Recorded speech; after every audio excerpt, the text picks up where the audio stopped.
mò ń wá ọkọ mo ti ṣetán láti fàyè gba ìfẹ́ nínú ọkàn mi. Princess Damilola ló sọ bẹ́ẹ̀. Òṣèré àti adẹ́rìnpòṣónú Damilola Adékọ̀yà, ẹni tí ọ̀pọ̀ mọ̀ sí Princess, ó mà ti kéde pé òun máa ń wá ọkọ, òun sì ti ṣetán báyìí láti ní olólùfẹ́.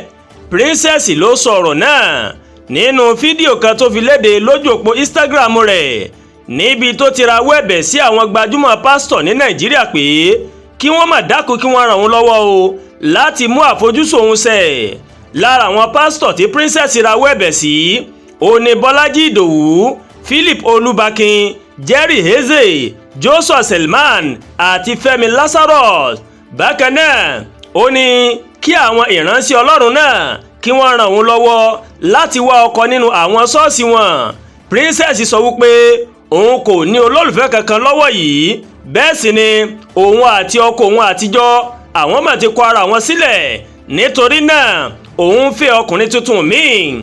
Gẹ́gẹ́ bó ṣe sọ, ó ti pẹ́ tóun ti ń gbàdúrà àti àwẹ̀ láti fọ ara rẹ̀ mọ́ láti di èèyàn ọ̀tun. Ó ní àsìkò àdúrà àti àwẹ̀ ó ti wá ó sì ti lọ, àsìkò láti ní ọkọ òun ló kàn báyìí.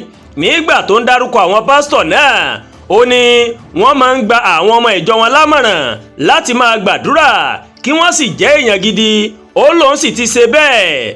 Princess sọ wípé òkú ni ìgbàgbọ́ láìsí iṣẹ́. Òun ti ní ìgbàgbọ́ fún ọkọ rere, àmọ́ àsìkò ti tó báyìí fún òun láti gbé ìgbésẹ̀ wíwá ọkọ náà báyìí.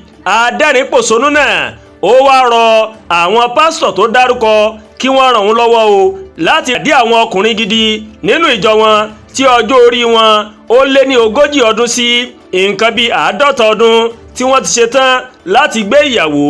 Nígbà tó ń sọ̀rọ̀ lórí ohun tí àwọn èèyàn yóò sọ, ó ní kò yẹ kí àwọn tí kò ní ọkọ tàbí àwọn tó ti kọ ọkọ wọn sílẹ̀ kí wọ́n máa tijú láti sọ̀rọ̀ sókè pé àwọn mà nílò olólùfẹ́.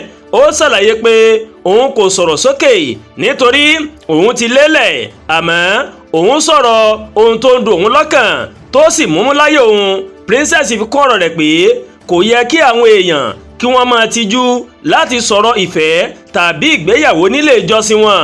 Ó júwe ara rẹ̀ gẹ́gẹ́ bí ẹni tí ọgbẹ́ ọkàn rẹ̀ ó ti san tó sì ti ṣetán láti tẹ̀síwájú nínú ìgbé ayé rẹ̀ láì wo ohun tí ó ti ṣẹlẹ̀ sẹ́yìn. Gbajúmọ̀ ni Princess Damilola lágbo òṣèré, àmọ́ ọ̀pọ̀ èèyàn mọ̀ tún mọ̀ sí i lásìkò ìgbẹ́jọ́ Lánrè Bàbá Ìjẹ̀ṣà Omiyinka lẹ́yìn tí Ìjẹ̀ṣà tó fọwọ́ kan ọmọ rẹ̀ lọ́nà àìtọ́.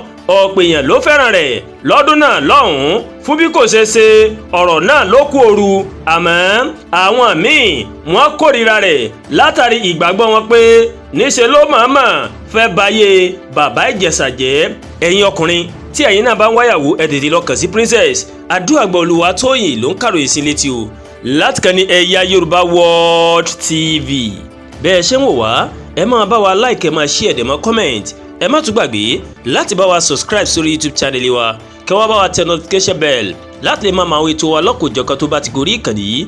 Ẹ ṣé pọ̀ tẹ́ ń wò wá o, aburú ò ní ṣe ẹnì kọ̀ọ̀kan wa lágbèrè Elédùmarè.